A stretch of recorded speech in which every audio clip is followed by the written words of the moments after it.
그녀는 매장 직원이 알아듣지 못할 것이라 확신하며 불어로 말을 건넸. 세상 물정이라곤 하나도 모르는 그저 평범하고 초라한 여자를 철저히 짓밟고 모욕하고 있다고 생각했다. 하지만 그 직원이 내면에 품고 있는 것은 돈으로 살 수 있는 얄팍한 지식이 아니었다. 직원이 입을 여러 단어 하나하나 토시 하나 틀리지 않고 완벽한 불어로 대답했을 때 매장 안의 공기는 차갑게 얼어붙었다. 그리고 그 순간은 단지 모든 일의 시작에 불과했다. 지연이 처음 매장에 출근한 것은 어느 평범한 월요일이었다. 그녀의 어깨에는 모서리가 다른 낡은 백팩이 매여 있었고 누구의 허락도 구하지 않는 당당하고도 부드러운 미소가 입가에 번져 있었다. 그곳은 서울 청담동에서도 가장 유명한 최고급 명품 부티크였다. 수입 명품, 의류, 수백만 원을 호가하는 향수, 모든 것을 황금빛으로 물들이는 화려한 조명. 사람들은 물건을 사기 위해서뿐만 아니라 보여지기 위해 그곳에 들어섰고 직원들은 무언의 규칙을 빠르게 배워야만 했다. 존재감이 눈에 띄지 않을수록 좋다. 지연 역시 첫날 그 규칙을 배웠지만 그녀는 그것을 자신만의 방식으로 해석했다. 다른 직원들이 화려한 유니폼핏과 우아한 겉모습에 신경 쓸 때 그녀는 매장의 흐름을 이해하는 데 집중했다. 어떤 상품이 동선에서 소외되어 있는지, 어떤 고객이 다시 방문하는지, 그리고 어떤 고객이 불만을 품고 돌아가는지를 관찰했다. 첫 주가 지날 무렵 지연은 누구에게도 말하지 않고 액세서리 코너의 진열을 아주 미세하게 재배치했다. 공간의 구성을 완벽히 이해하는 사람이 아니라면 눈치채지 못할 정도의 작은 변화였다. 하지만 그 주 해당 코너의 매출은 눈에 띄게 상승했다. 최 점장은 이유를 설명하지 못했고 굳이 묻지도 않았다. 사실 지연은 매장 분위기를 압도할 만한 화려한 외모의 소유자가 아니었다. 그녀는 42살이었다. 질끈, 묶은 머리, 짧게 깎은 손톱, 몸에는 흔한 반지 하나 걸치지 않았다. 풀 메이크업에 짙은 향수를 뿌리고 화려한 겉모습으로 고객을 유혹하도록 훈련받은 다른 20, 30대 직원들 사이에 서 있으면 그녀는 마치 잘못 찾아온 이방인처럼 보였다. 동료들도 이를 눈치채고 은근슬쩍 선을 그었다. 선배님은 여기 오기 전에 어느 매장에 계셨어요? 입사 3일차 휴식 시간, 매장에서 가장 오래 일한 남직원 민준이 물었다. 밖에서 일했어요. 지연은 커피를 들이켜며 담담히 대답했다. 국내가 아니라 해외에서요. 민준은 어색하게 웃어넘겼다. 농담이라고 생각한 것이다. 지연은 굳이 설명하려 들지 않았다. 그녀의 다른 백팩이 새 대륙의 공항을 수없이 넘나들었다는 사실, 장신구 하나 없는 그 투박한 손이 파리의 최고 경영자들이 읽는 전략 보고서에 서명해 왔다는 사실, 그리고 그녀의 완벽하게 중립적인 억양 뒤의 타국에서 치열하게 살아온 수년의 세월이 숨겨져 있다는 것을 아는 사람은 아무도 없었다. 그녀는 아직 밝힐 때가 아님을 알기에 조용히 때를 기다리고 있었다. 둘째 주 어느 날 오후 수입 스카프를 정리하던 지연은 동작을 멈추고 메인 쇼윈도를 가만히 응시했다. 무언가를 계산하듯 몇 초간 침묵하던 그녀는 작은 주머니에서 검은색 표지의 수첩을 꺼내 무언가를 적어 내려갔다. 무슨 일 있어요? 옆에 있던 후배 수진이 물었다. 아무것도 아니에요. 그냥 조금 관찰한 것뿐이에요. 지연이 답했다. 수진은 쇼윈도를 쓱 훑어보았지만 문제점을 전혀 발견하지 못하고는 어깨를 으쓱하며 자기 일로 돌아갔다. 지연의 수첩에는 이렇게 적혀 있었다. 메인 쇼윈도에 시선 방향이 잘못된 트래픽을 향하고 있음. 매장에 들어오는 고객에게 프리미엄 제품이 완전히 사각지대에 놓임. 예상 가시성 손실률 40%.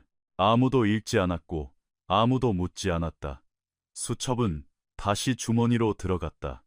그것이 지연이 일하는 방식이었다. 말하기 전에 관찰하고 행동하기 전에 데이터를 축적했다. 그녀는 잘못된 장소에서 잘못된 사람들에게 너무 일찍 유능함을 드러내는 것이 얼마나 큰 대가를 치르게 하는지 과거의 뼈아픈 경험을 통해 이미 잘 알고 있었다. 그래서 그녀는 기다렸다. 기다리는 동안 지연은 다른 직원들에게선 찾아볼 수 없는 깊은 주의력으로 고객들을 응대했다. 그녀는 고객들이 하는 말을 들었고 동시에 하지 않는 말까지 들었다.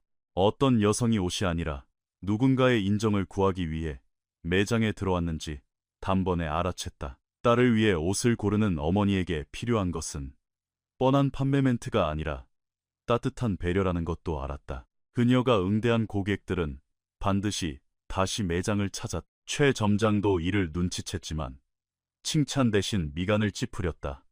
이 새로운 직원에게는 도무지 기존 시스템에 끼워 맞출 수 없는 이질적인 무언가가 있었다. 최 점장 같은 관리자들은 타고난 재능보다 철저한 규격화를 더 선호했다.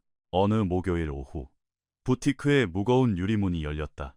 타인이 자신을 위해 문을 열어주는 것이 너무나도 당연한 사람 특유의 가벼운 발걸음이었다. 지연이 고개를 들었을 때 그녀의 얼굴에 아주 찰나의 순간 미세한 변화가 스쳤지만 주의 깊게 보지 않으면 아무도 모를 정도였다. 문을 열고 들어온 여성의 걸음걸이는 단호했지만 시선은 진열대의 상품들을 무심히 스쳐 지나갈 뿐이었다. 물건을 찾는 눈빛이 아니었다. 사람을 찾는 눈빛이었다. 그녀는 자신도 모르게 손가락에 낀 다이아몬드 반지를 2번, 3번 매만지고 있었다. 입구의 보안요원은 그녀의 차갑고 텅 빈 시선 한 번에 마치 투명 인간이 된 듯 굳어버렸다. 그녀가 든 가방은 중고차 한 대 값과 맞먹는 최고급 리미티드 에디션이었지만 잠금 장치가 삐뚤게 닫혀 있었다. 머릿속이 다른 생각으로 가득 찬 채 급히 집을 나섰을 때나 일어날 법한 아주 사소한 디테일이었다. 그녀는 물건을 사러 온 것이 아니었다. 지연은 저 여자가 누구인지 정확히 알고 있었고 이런 종류의 상황을 수없이 겪어본 사람만이 가질 수 있는 명확한 직감으로 오늘 오후가 매우 피곤해질 것임을 예감했다. 강성그룹 회장의 아내 배서윤 여사. 그녀는 단순히 어떤 공간에 들어오는 것이 아니라 그 공간을 장악하며 등장하는 부류였다.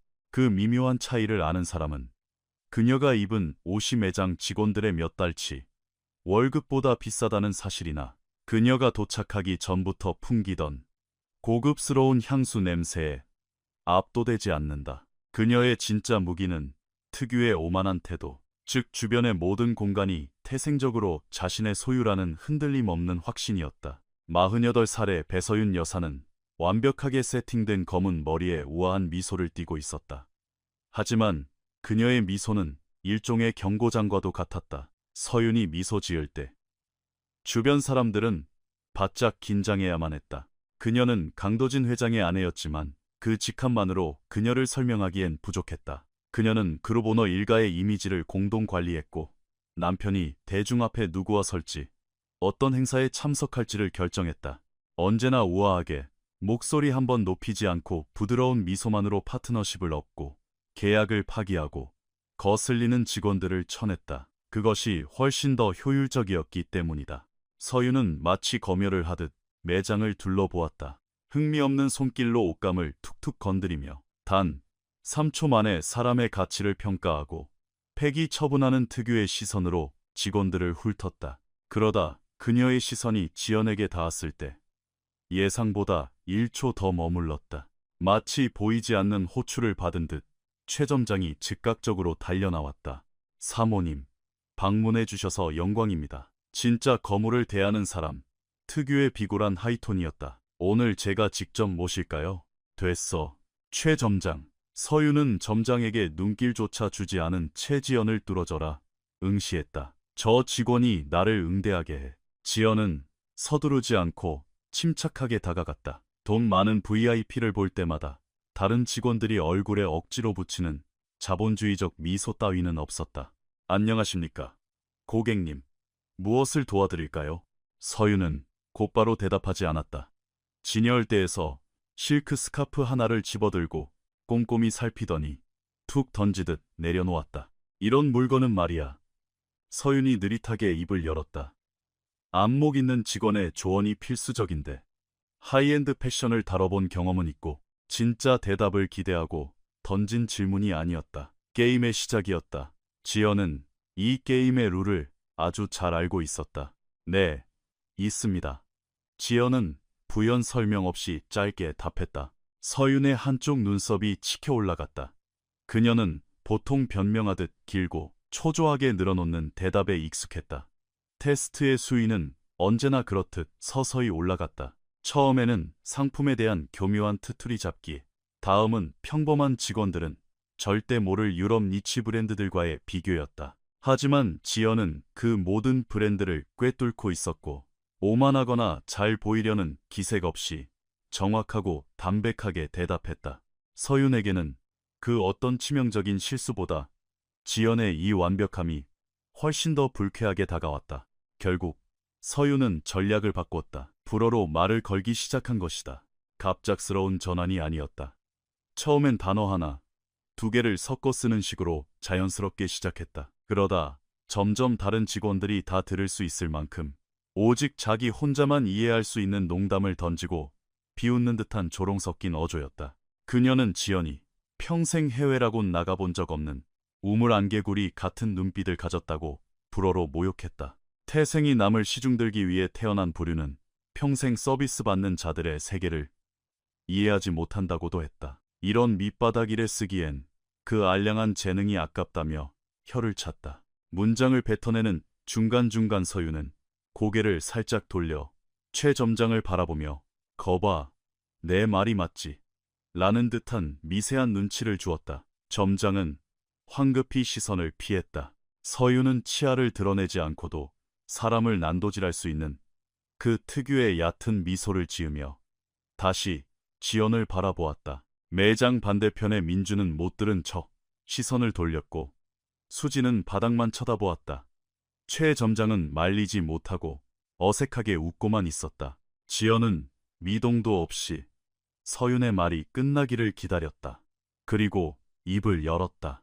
정제되고 우아하며 단 한치의 망설임도 없는 완벽한 프랑스어였다. 지연은 서윤이 내뱉은 모든 모욕을 이해했을 뿐만 아니라 세상에서 가장 평온한 표정으로 서윤이 약간 어설프게 사용한 프랑스어 관용구 하나를 교정해 주었다.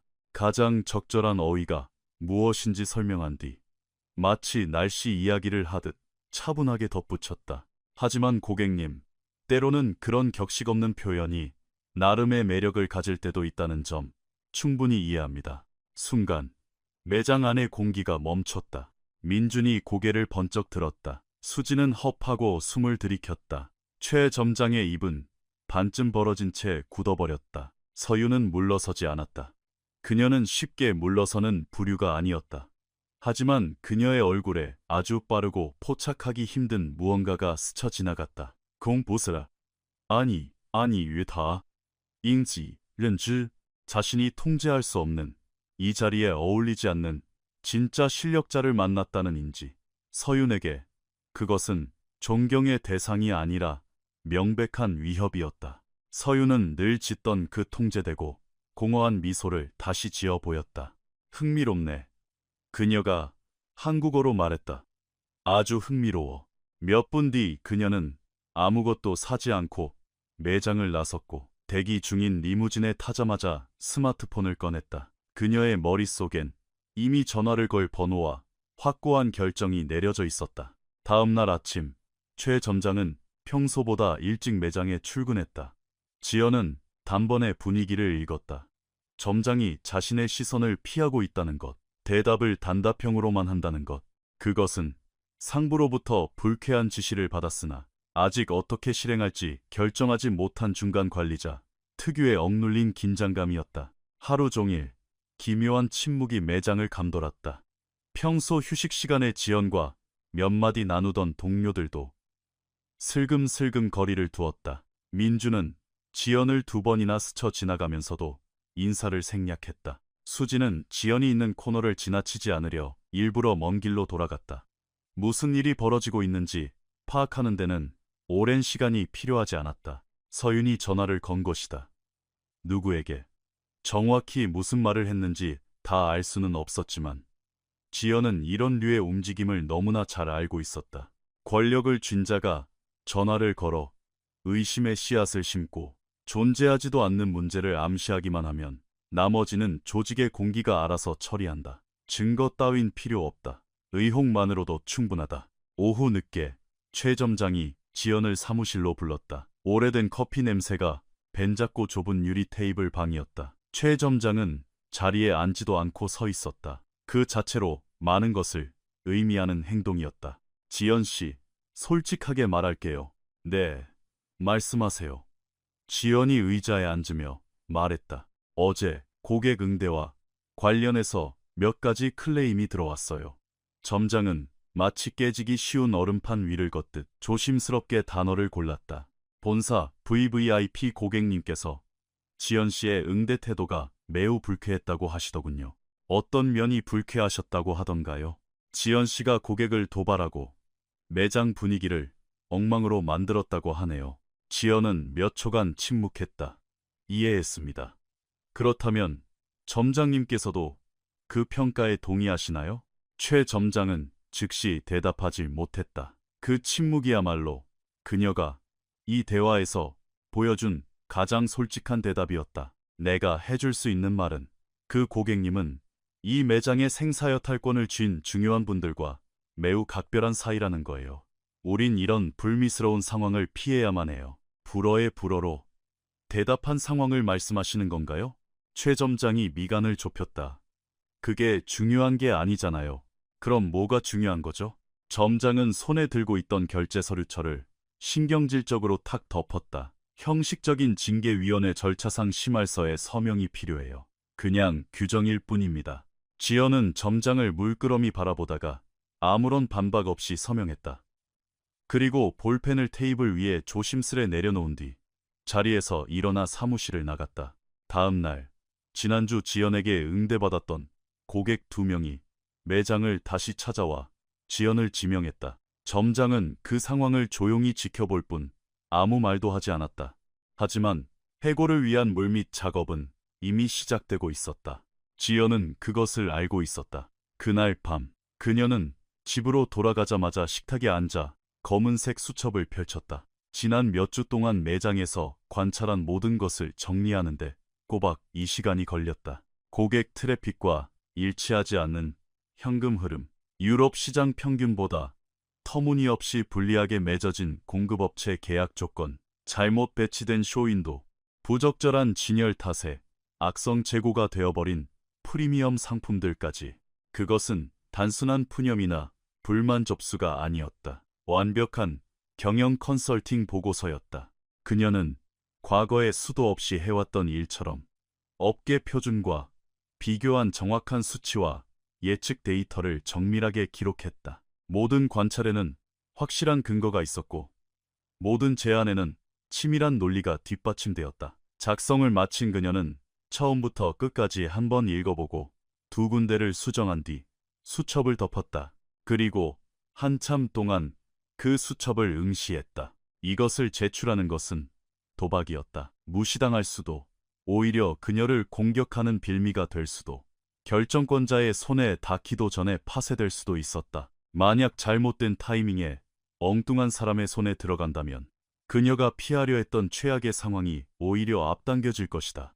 하지만 제출하지 않는 것 역시 하나의 선택이었다. 그리고 그 선택은 그녀가 도저히 감당하고 싶지 않은 자존심의 비용을 요구했다. 다음 날 아침, 지연은 겉면에 아무런 이름도 적히지 않은 평범한 서류 봉투를 들고 출근했다. 그녀는 로비 안내 데스크의 직원에게 이 봉투를 강성그룹 강도진 회장에게 직접 전달해달라고 부탁했다. 비서실도 임원진도 아닌 회장 본인에게. 안내 직원은 봉투를 힐끗 보고는 지연을 쳐다보았다. 회장님은 이쪽 매장엔 거의 안 오시는데요. 알아요. 지연이 답했다. 하지만 오시게 되면 반드시 직접 전해주세요. 그녀는 다시 매장으로 돌아와 코너를 정리하고 3명의 고객을 응대하며 평소처럼 미소 지었다. 그리고 기다렸다. 이틀 뒤 출근한 지연의 눈에 최 점장의 책상 위에 놓인 서류 봉투 하나가 들어왔다. 겉면에 강성그룹의 로고가 선명하게 찍혀 있었다. 오전 10시 점장이 지연을 다시 사무실로 불렀다. 지금껏 본 적 없는 복잡한 표정이었다. 분노도 아니었고 그렇다고 단순한 불편함도 아니었다. 지연 씨의 거취 문제가. 점장이 단어를 하나하나 신중하게 고르며 입을 열었다. 조만간 바뀔 수도 있어요. 지연은 어느 방향으로 바뀌는 거냐고 묻고 싶었지만 심장이 평소와 다르게 뛰는 것을 느꼈다. 지연은 그 문장이 정확히 무엇을 의미하는지 알지 못한 채 사무실을 나왔다. 거취 문제가 바뀔 수 있다. 해고일 수도, 그 반대일 수도 있었다. 점장은 아무런 힌트도 주지 않았다. 인간의 뇌는 침묵을 가장 끔찍한 시나리오로 채우기 마련이기에 이 모호함은 때론 노골적인 악담보다 더 잔인했다. 그녀는 매장으로 돌아와 이미 완벽하게 정리된 스카프를 다시 각 잡아 개켰다. 복잡한 머릿속을 정리하려면 손이라도 바쁘게 움직여야 했다. 그날 오후 배서윤 여사가 다시 매장에 나타났다. 쇼핑할 시간도 아니었고 수행원도 대동하지 않았다. 여유롭게 매장을 거닐던 그녀는 다가가 허공에 2번 입을 맞추는 프랑스식 인사, 비주로 최 점장과 인사했다. 애정이 아니라 철저한 권력의 과시였다. 그러고는 매장을 훑어 지연을 찾아냈다. 눈이 마주치자 서윤은 미소 지었다. 이미 승리한 자의 미소였다. 지연은 시선을 피하지도 마주 웃어주지도 않은 채 하던 일을 계속했지만 속으로는 무언가 무겁게 짓누르는 것을 느꼈다. 서윤은 물건 하나 사지 않고 20분 동안 점장과 카운터에서 낮게 속삭였다. 매장을 나서기 전 지연이 있는 코너를 스쳐 지나가며 혼잣말처럼 중얼거렸다. 주제 넘는 걸 유능함으로 착각하는 부류가 있지. 참 안타까워. 서윤은 대답도 기다리지 않고 매장을 빠져나갔다. 진열대 반대편에 있던 민준이 그 말을 고스란히 들었다. 그는 아무 말도 하지 않았지만 이 일에 엮이기 싫다는 듯 슬그머니 뒷걸음질을 쳤다. 지연은 깊은 숨을 내쉬고 화장실로 향했다. 거울 앞에서 2분 동안 가만히 서 있었다. 울지는 않았다. 눈물이 날 일은 아니었다. 그저 압박감이 차오를 때 몸이 요구하는 짧은 정지 상태일 뿐이었다. 다음 날 아침 출근한 지연은 자신의 사물함이 엉망으로 뒤져져 있는 것을 발견했다. 없어진 것은 없었지만 누군가 명백히 물건들을 파헤친 흔적이 역력했다. 그들은 아마도 그 검은 수첩을 찾으려 했을 것이다. 물론 지연은 그런 중요한 것을 사물함에 두지 않았다. 오전 11시 최 점장이 다시 그녀를 불렀다. 이번엔 사무실에 처음 보는 인사팀 여직원이 앉아 있었다. 테이블 위에는 얇은 서류철 하나가 놓여 있었다. 지연 씨, 몇 가지 공식 절차를 밟아야 할 것 같네요. 인사팀 직원이 서류를 열었다. 해고 통지서가 아니었다. 내부 고발장이었다. 이번 주 재고 실사 중 고가의 프리미엄 상품 하나가 사라졌으며 복수의 직원들이 지연이 영업시간 외에 VIP 통제 구역을 서성이는 것을 목격했다는 내용이었다. 전형적인 꼬투리 잡기식 모함이었다. 지연은 서류를 천천히 한 줄 한 줄 읽어 내려갔다. 그런 일은 없었습니다. 지연이 침착하게 말했다. 현재 진상조사 중입니다. 인사팀 직원은 진실 따윈 관심 없다는 특유의 건조한 사무적 톤으로 답했다. 우리는 그저 매뉴얼을 따를 뿐입니다. 조사가 끝날 때까지 징계대기 서약서에 서명해 주시고 VIP 코너 접근은 금지되며 일반 구역에만 머물러 주셔야 합니다. 지연이 최 점장을 쳐다보았다. 점장은 시선을 피했다. 그 아래 깔린 또 다른 서류. 지연은 그 서류를 서두르지 않고 끝까지 읽었다. 결국 권고사직서였다. 사유는 직무적 합성, 부족 및 회사 가치에 위배되는 품위 유지 위반. 지연은 서류를 2번 정독한 뒤 테이블 위에 올려놓았다. 복사본 하나 가져가도 될까요?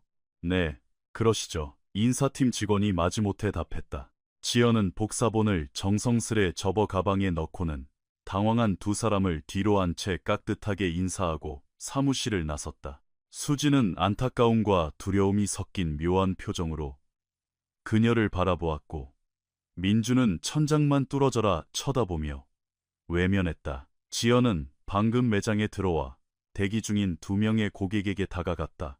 늘 그랬듯 가장 섬세하고 친절한 태도로 그들을 응대했다. 한 고객은 그 자리에서 옷을 3벌이나 샀고 다른 고객은 지연의 이름을 핸드폰에 메모하며 반드시 다시 오겠다고 약속했다. 최 점장은 사무실 문틈으로 그 모든 과정을 숨죽여 지켜보았다. 교대 시간이 끝나고 지연은 마지막으로 스카프 코너를 정리했다.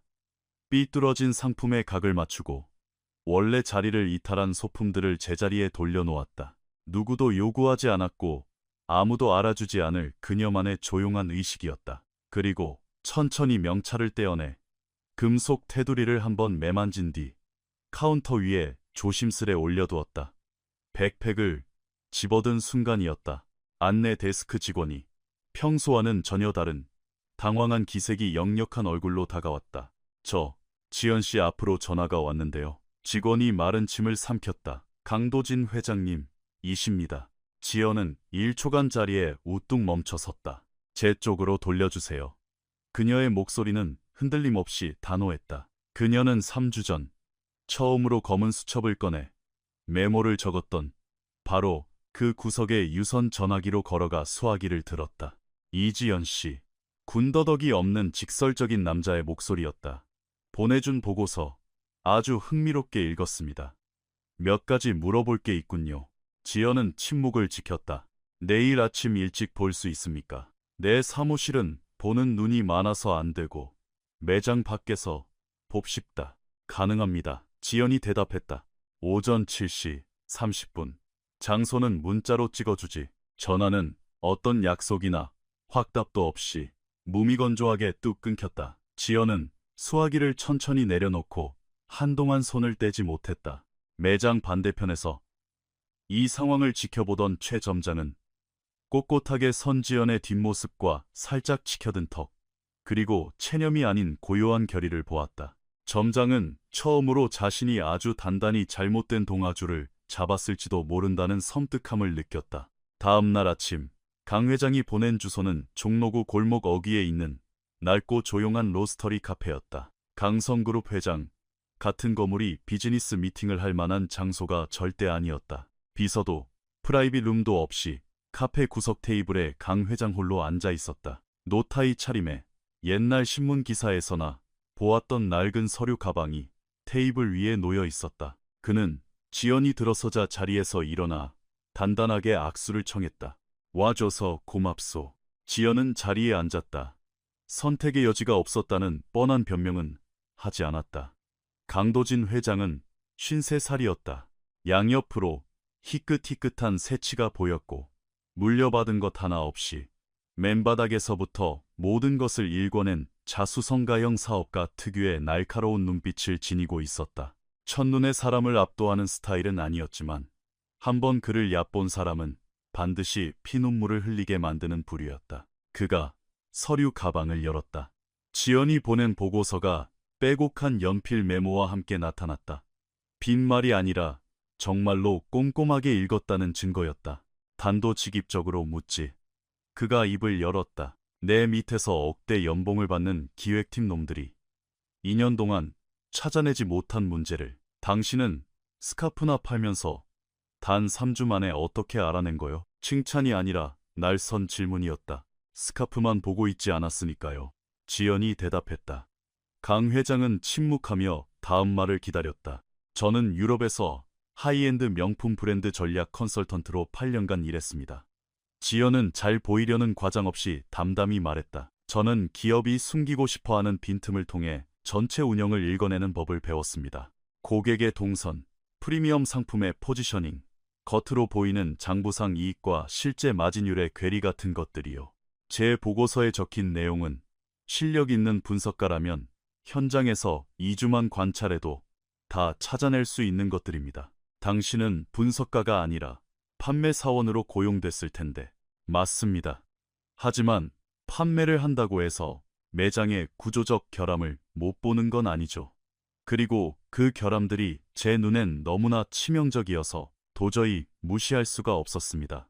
강 회장은 그녀를 잠시 응시하다 다시 보고서로 시선을 돌렸다. 여기 유럽 공급망 계약에 관한 페이지를 보면 우리 회사가 유럽 시장 평균보다 약 18% 정도 불리한 조건으로 계약을 맺고 있다고 지적했소. 본사 계약서에 접근할 권한도 없으면서 이 수치는 어떻게 뽑아낸 거요?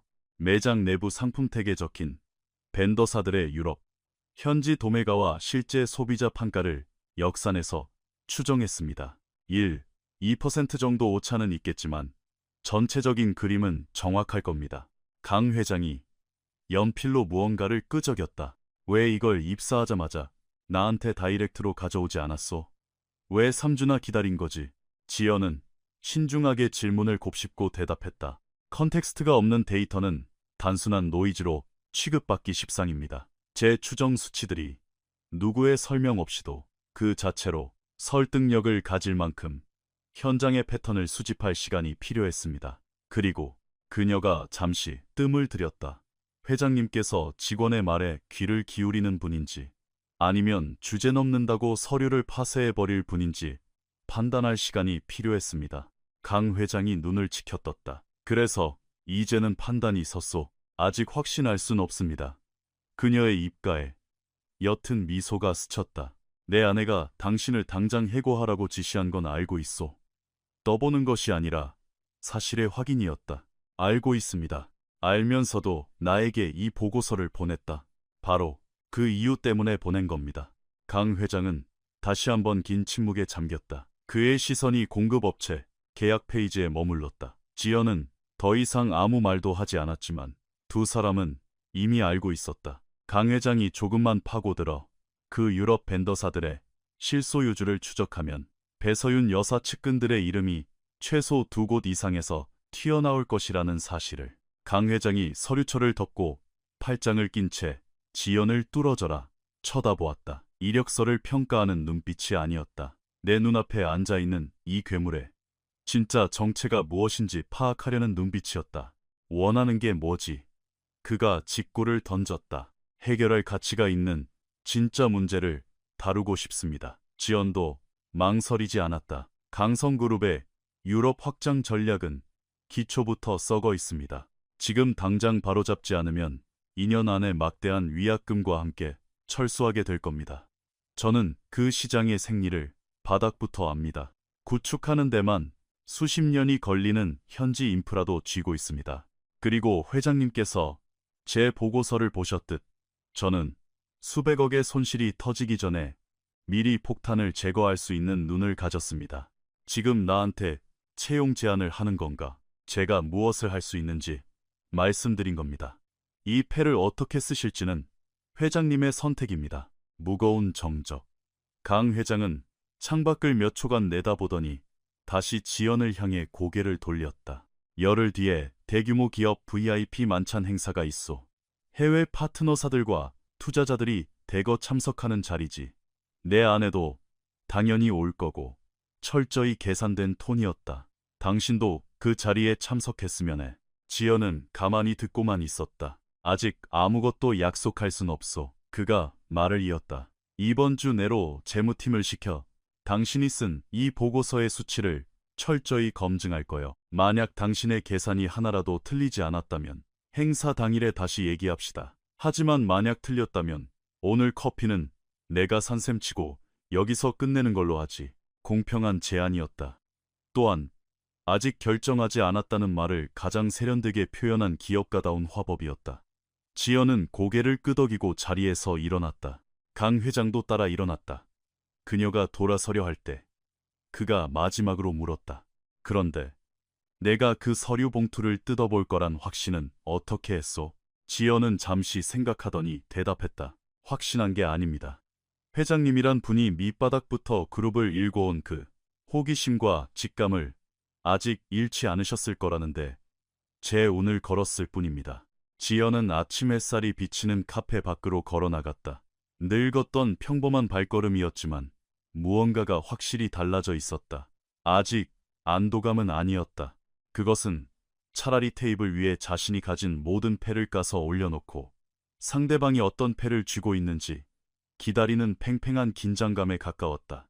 행사는 신라호텔 영빈관의 가장 크고 화려한 연회장에서 열렸다. 최고급 세단 한 대 값과 맞먹는 대형 샹들리에가 빛을 뿜어냈고 웨이터들은 발소리 하나 내지 않고 매끄럽게 움직였다. 지연은 약속된 시간에 맞춰 아주 심플하고 장식 없는 검은색 정장 원피스를 입고 나타났다. 누구의 시선도 끌지 않지만 동시에 누구에게도 꿀리지 않는 옷차림이었다. 그녀는 연회장 곳곳에서 낯익은 얼굴들을 발견했다. 과거 파리에서 활동할 때 치열한 협상 테이블에서 마주 앉았던 유럽 투자자들, 그리고 자신이 직접 분석하고 엎어버렸던 파트너사 임원들이었다. 물론 그들 중 지연을 알아보는 사람은 아무도 없었다. 지연은 바로 그 점을 노렸다. 강 회장은 입구에서 지연을 발견하고는 짧은 목례만 건넸다. 그가 다가와 남긴 말은 단 한마디였다. 수치가 완벽하더군.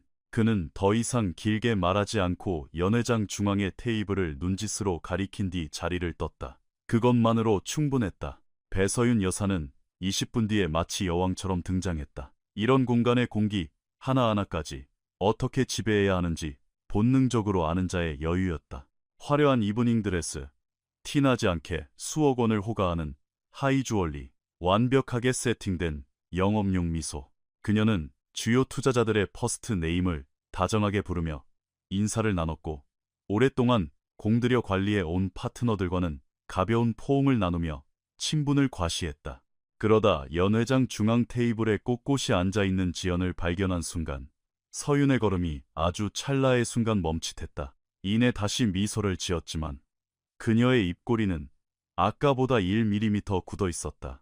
서윤은 자연스럽게 남편인 강 회장에게 다가가 귓속말로 무언가를 속삭였다. 강 회장은 듣고 고개만 살짝 끄덕일 뿐 아무런 대답도 조치도 취하지 않았다. 서윤은 당황한 기색을 숨기며 남편을 바라보았으나 그는 이미 다른 사람과 인사를 나누기 위해 몸을 돌린 후였다. 만찬이 시작되었다. 와인이 돌고 웃음소리가 커졌다. 지연은 침묵을 지키며 대화를 경청하다가 옆 테이블에 앉은 프랑스 파트너사 임원들이 자국어로 나누는 대화에 자연스럽게 끼어들었다.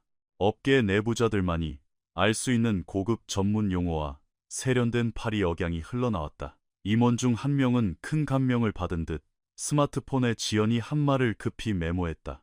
새 테이블 너머에 앉아있던 서윤은 그 모든 광경을 두 눈으로 똑똑히 지켜보고 있었다. 식사가 끝나고 본격적인 연설이 시작되었다. 서윤이 가장 먼저 단상에 올랐다. 언제나 그랬듯 화려하고 감동적인 레퍼토리였다. 참석자들에 대한 감사, 강성그룹의 눈부신 미래 비전, 성공적인 유럽 진출에 대한 장밋빛 확신. 그녀는 이런 무대에서 늘 전리품처럼 꺼내들던 유창한 프랑스어로 연설을 마무리했다. 객석에서 우레와 같은 박수가 쏟아졌다. 최고급 코스 요리와 최고급 와인에 기분 좋게 취한 자들의 교양 있는 박수였다. 이어서 강 회장이 마이크를 잡았다. 연회장을 채우기 위해 굳이 목소리를 높일 필요 없는 묵직하고 건조한 바리톤 음성이었다. 여러분과 하나 공유하고 싶은 사실이 있습니다. 아직 단상 옆에 서 있던 서윤이 여유로운 미소를 유지한 채 남편을 바라보았다. 최근 몇 달간 본 그룹의 유럽 확장 전략에서 아주 치명적인 결함들이 발견되었습니다. 이대로라면 수백억의 기회비용을 날리고 시장에서 철수해야 할 만큼 시급하고 중대한 사안입니다. 장내가 일순간 찬물은 끼얹은 듯 조용해졌다. 여러분의 테이블 위에 요약본을 올려두었습니다. 한번 확인해 주시죠. 강 회장이 잠시 말을 멈췄다. 그러나 저를 정말 놀라게 한 것은 이 문제의 심각성이 아닙니다. 이 모든 오류와 썩은 부위들을 아주 정밀하게 매핑하고 뜯어고칠 대안을 가져온 사람이 우리 청담동 부티크에서 한 달도 채 일하지 않은 일개 매장 직원이었다는 사실입니다. 공기가 얼어붙었다. 단순한 정적이 아니라 폭풍이 몰아치기 직전에 숨막히는 고요였다. 이지연 씨, 앞으로 나와 주시겠습니까? 지연이 자리에서 일어났다. 평소 매장을 걸을 때와 똑같은 빠르지도 느리지도 않은 차분한 발걸음이었다. 무언가를 증명해야 한다는 강박도 억눌렸던 감정의 폭발도 찾아볼 수 없었다. 서윤은 단상 옆의 석상처럼 굳어 있었지만 테이블을 짚고 있는 그녀의 손가락 관절이 하얗게 질려 있었다. 지연이 강 회장 곁으로 다가와섰다. 강 회장은 뒤로 물러서는 대신 옆으로 한 발짝 비켜섰다. 그녀에게 자리를 내어준 것이 아니라 권력을 동등하게 나누겠다는 제스처였다. 지연은 들고 온 서류철을 펼쳤다. 길게 말씀드리지 않겠습니다. 군더더기 없는 완벽하고 명료한 한국어였다. 현재 강성그룹의 유럽 전략에는 세 가지 핵심적인 결함이 존재하며 향후 6개월 이내에 이를 전면 수정하지 않을 경우 핵심 상권 두 곳에서 막대한 시장 점유율 상실이 발생할 것입니다. 그녀의 브리핑은 잔인할 만큼 날카로웠다. 긴 서론도 감성적인 호소도 없었다. 오직 차가운 데이터, 벤치마킹 비교, 재무적 프로젝션만이 쏟아졌다. 재무제표를 조금이라도 볼 줄 아는 사람이라면 그 수치들이 한치의 오차도 없이 완벽하게 맞아떨어진다는 것을 즉각 알아차릴 수 있었다. 지연은 한국어로 브리핑을 마친 뒤 곧바로 프랑스어 통역 없이 현지의 주요 파트너들을 향해 방금 한 말을 불어로 다시 쏟아냈다. 아까 식사 중 지연의 말을 메모했던 유럽 투자자가 눈을 반짝이며 의자 앞으로 몸을 바짝 당겨 앉았다. 서윤이 더 이상 참지 못하고 우아하게 손을 들고 나섰다. 대단히 죄송하지만 저 데이터들은 회사 내부의 공식 계약서에 접근할 권한조차 없는 일개 직원이 추정한 수치에 불과합니다. 오차 범위가 치명적일 수 있다는 점을 간과해선 안 됩니다. 지연은 며칠 전 매장에서 서윤이 불어로 자신을 모욕했을 때와 똑같이 흔들림 없는 평온한 얼굴로 그녀를 바라보았다. 예상, 오차 범위와 그에 대한 리스크 엣지 방안은 지금 여러분이 보고 계신 자료 3페이지에 상세히 기재되어 있습니다. 지연은 1초의 공백을 둔 뒤 서늘하게 덧붙였다. 하지만 서윤 여사님께서 굳이 원하신다면 지금 당장 본사의 공식 계약서 원본을 스크린에 띄워 제 수치와 대조해보는 것도 기꺼이 환영합니다. 침묵. 서윤은 완전히 물러서지 않고 재차 반격을 시도했다. 이번에는 논리가 아니라 감정과 급에 호소하는 방식이었다.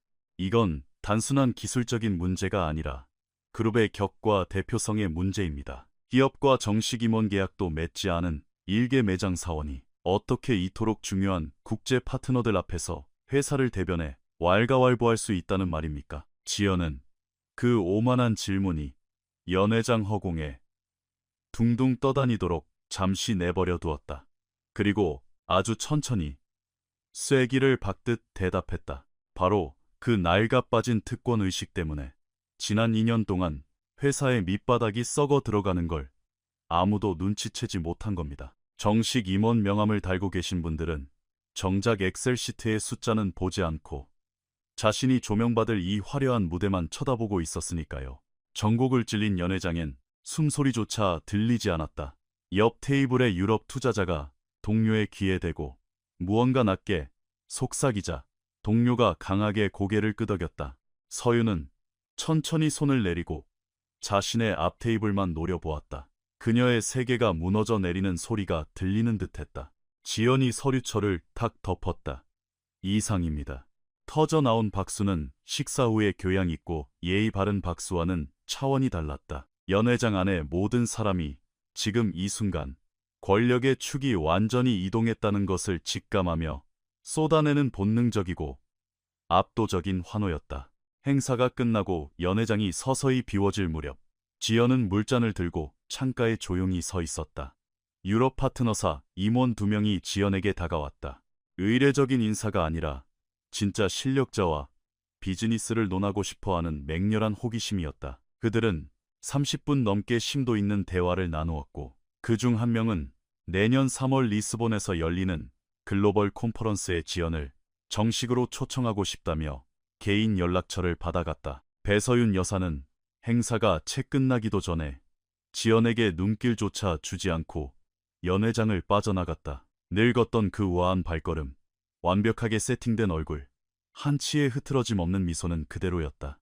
하지만 그녀의 생리를 아주 잘 아는 사람들만이 알 수 있었다. 그날 밤 그녀의 미소는 과거의 영광을 잃어버린 처참하게 텅 빈 허울에 불과하다는 것을. 그 후 며칠 동안 모든 것이 아주 조용하고 거대한 파도처럼 바뀌었다.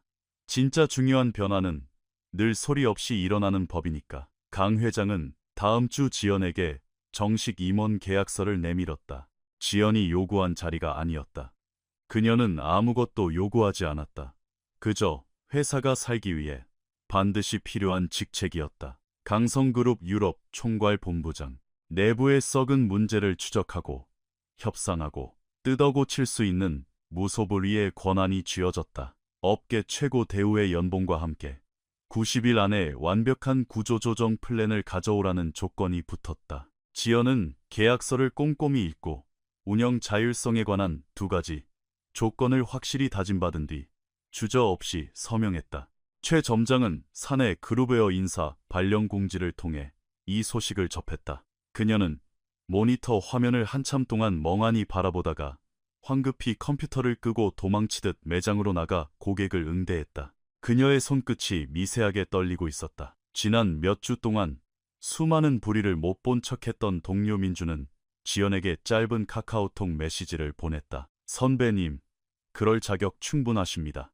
건승을 빕니다.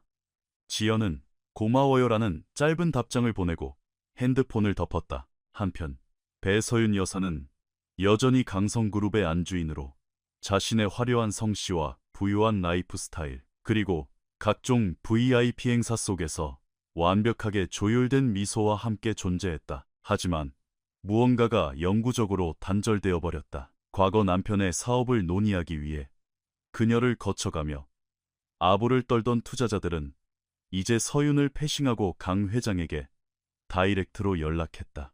유럽 파트너들은 서윤의 이메일에는 의례적인 감사 인사만 보냈지만 지연의 이메일에는 즉각적이고 다급하게 반응했다. 공개적인 망신이나 강등, 이름이 거론되는 징계 같은 건 없었다. 하지만 그보다 훨씬 더 영구적이고 잔인한 형벌이 서윤에게 내려졌다. 그녀가 조직에서 더 이상 쓸모없는 존재가 되어버린 것이다. 자신이 남들에게 대체 불가능한 존재라는 우월감으로 평생을 살아온 여자에게 이 상실감은 수십억짜리 보석이나 억지 웃음으로도 절대 감출 수 없는 지옥이었다.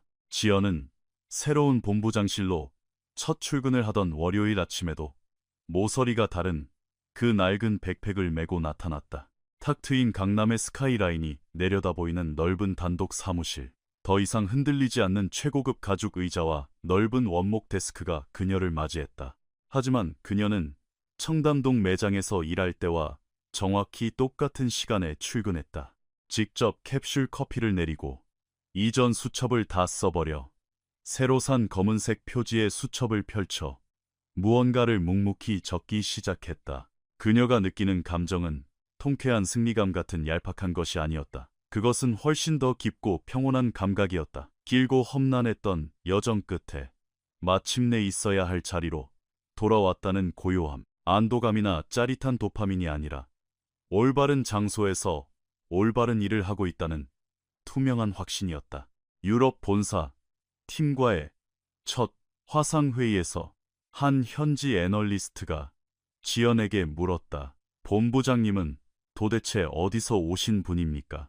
비꼬는 것이 아니라 정말 순수한 감탄과 호기심이었다. 그들이 아는 전형적인 한국 대기업 임원의 프로파일과는 차원이 다르게 유능했기 때문이다. 지연은 미소를 지으며 잠시 생각하더니 대답했다.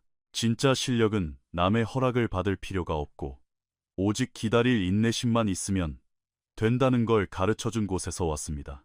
아무도 웃지 않았다. 이상하게 여기지도 않았다.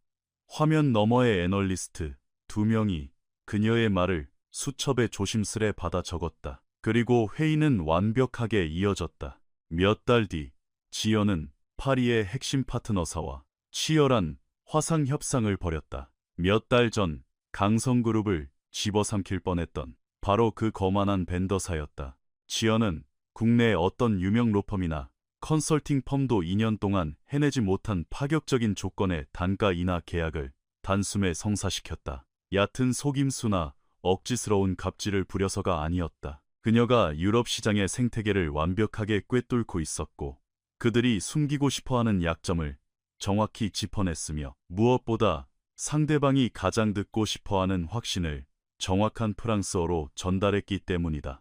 어느 목요일 오후 강도진 회장은 비서실을 통해 그 협상 결과 보고서를 전달받았다. 그는 서류를 훑어보고는 늘 하던 대로 여백에 연필로 짧은 메모를 남겼다. 역시 내 예상대로 지연은 그 메모의 존재를 영원히 알지 못했다. 알 필요도 없었다. 시간이 소리 없이 그러나 절대 번복할 수 없는 방식으로 증명해준 진실이 있었다. 진짜 클래스란 당신이 구사하는 외국어의 유창함이나 가슴에 단 화려한 직함, 걸치고 있는 값비싼 명품옷, 혹은 문을 열고 들어섰을 때 사람들이 조아리는 비굴한 인사에 있지 않다는 것을.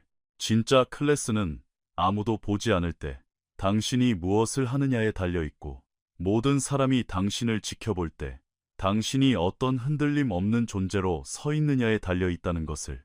지연은 화상회의를 종료하고 의자에 기대어 앉았다. 검은 수첩을 펼쳐 오늘의 마지막 메모를 적었다. 8.2 협상 완료. 8.0 수첩을 덮자 금속 잠금 장치가 맞물리며 고요한 사무실에 작은 클릭 소리가 울려 퍼졌다. 그녀는 자리에서 일어나 다른 백팩을 메고 사무실을 나섰다. 온 세상이 아직 자신이 누구인지 모른다 해도, 그리고 애초에 그런 것 따윈 아무래도 상관없다는 듯 언제나처럼 당당하고 차분한 발걸음이었다. 결국 이 이야기는 불어 실력에 관한 것이 아니었다. 그것은 사람을 함부로 재단한 오만함에 대한 경고였다. 자신이 세상의 꼭대기에 있다고 믿는 자들은 종종 가장 치명적인 것을 보지 못한다. 목소리가 큰 사람이 항상 가장 많이 아는 것은 아니다. 오히려 가장 조용히 일하는 사람이 남들이 보지 못하는 저 너머의 진실을 꿰뚫어 보고 있는 법이다. 지금 묻고 싶습니다. 당신도 누군가에게 부당하게 과소평가 당했다가 압도적인 실력으로 판을 뒤집어 본 적이 있나요? 이 이야기가 흥미로웠다면 좋아요를 눌러주시고, 만약 당신이 지연의 입장이었다면 그 오만한 사모님과 점장에게 어떻게 복수했을지 댓글로 남겨주세요.